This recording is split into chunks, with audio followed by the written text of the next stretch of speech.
I couldn't see it before. Of course, I won't always be able to see it from the column picture either. It's the next lecture, actually, which is about elimination, which is the systematic way that everybody, every bit of software too, production, large-scale software would solve the so the lecture that's coming up, I add that to the syllabus, will be about how to find X, Y, Z in all cases.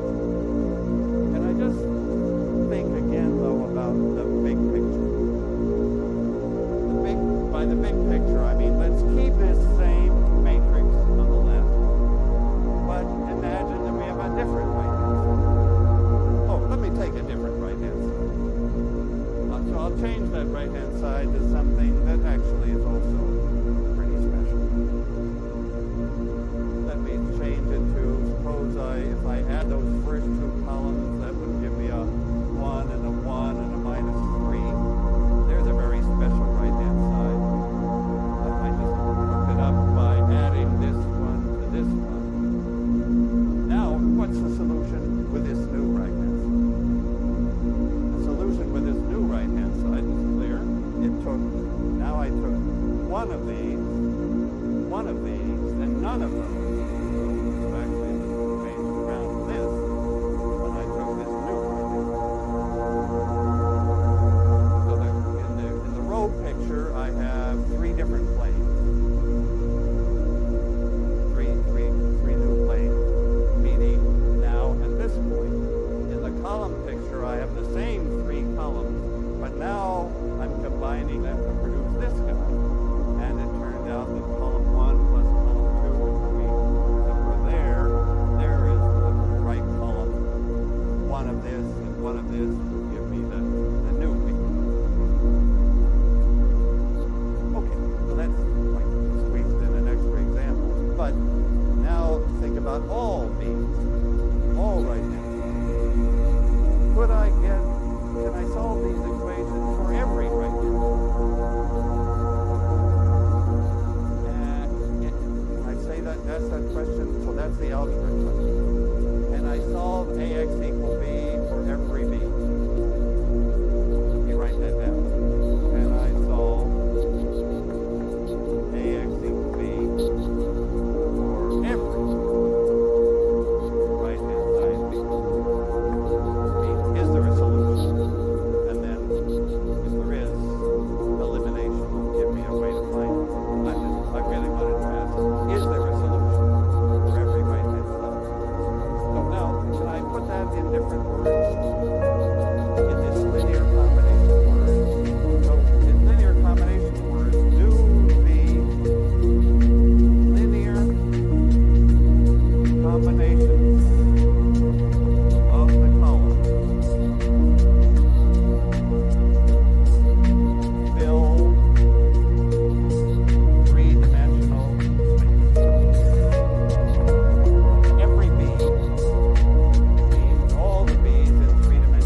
column is the same as the 8th column, then it contributes nothing new, and there would be right-hand side B that I couldn't get. Can you sort of think about 9 vectors in 9-dimensional space and take their combinations?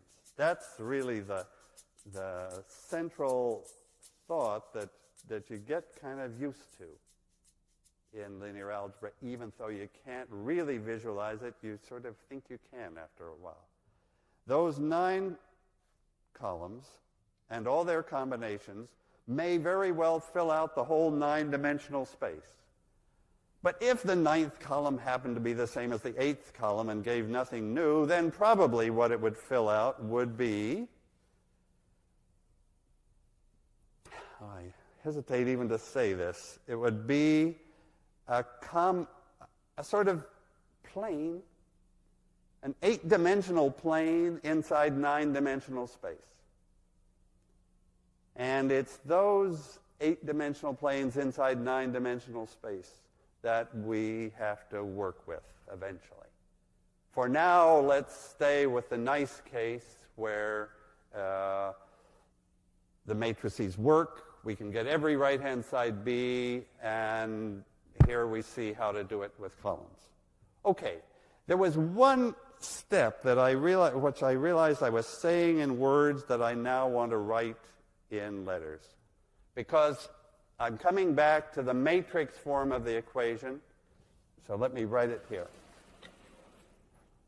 The matrix form of my equation, of my system, is some matrix A times some vector x equals some right-hand side B. Okay. So this is a multiplication, A times x, matrix times vector. And I just want to say, how do you multiply a matrix by a vector? Okay, so I'm just going to create a matrix. Let me take 2, 5, 1, 3. And let me take a vector, x to be, say, 1 and 2. How do I multiply a matrix by a vector? And just think a little bit about matrix notation and how to do that multiplication. So let me say how I multiply a matrix by a vector. Actually, there are 2 ways to do it. Let me tell you my favorite way. It's columns again. It's a column at a time. For me, but x is a left-invariant vector field, so I can let it act only on the function and only then compose with LG. So it's x of y of f, and only afterwards I compose with LG. The same is true here. Minus y, I let it first act only on the function of f, xf, which is only justified because y is left invariant. And only afterwards I compose with LG. Aha! But that's simple, because this is nothing but x, y, acting on f.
vector space dimension is, of course, the dimension of the tangent space of the Lie group at the identity of the vector space dimension. And that's, of course, the same as the dimension of the manifold, because the tangent space is a vector space, is the manifold dimension of the manifold. And this is a finite dimension.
That's a vector field.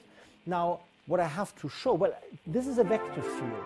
Now, the question is it a left invariant vector field? So far, by this construction, I only argue that this is in gamma TG. But is it left invariant? So, one is to show that J of A is left invariant. How do we do that? Well, now we use the second formulation. I use H, push it by H, pushes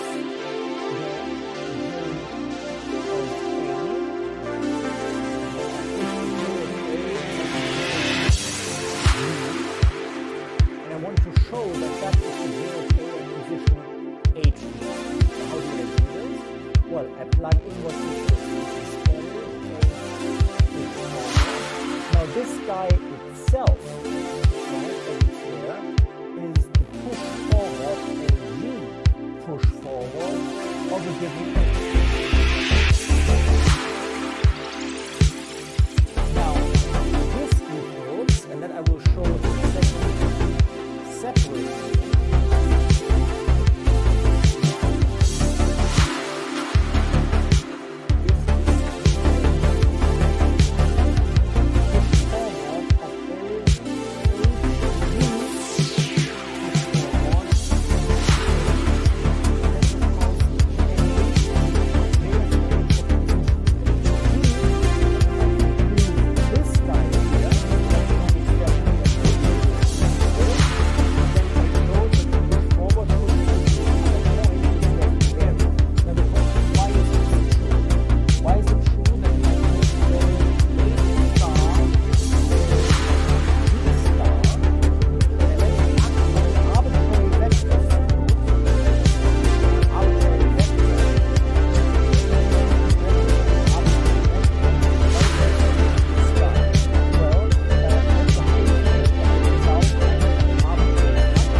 this. It's again the definition for push forward. So that's definition